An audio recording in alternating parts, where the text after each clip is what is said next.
This is for those of us that snore or have sleep apnea. It's a perfect solution. It's part A and a part B.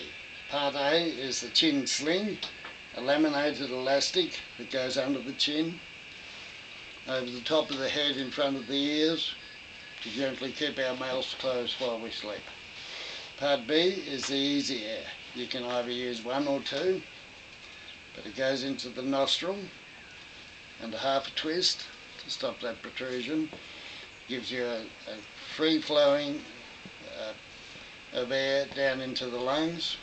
This keeps the mouth closed, and good night's sleep and more dreams. Thank you.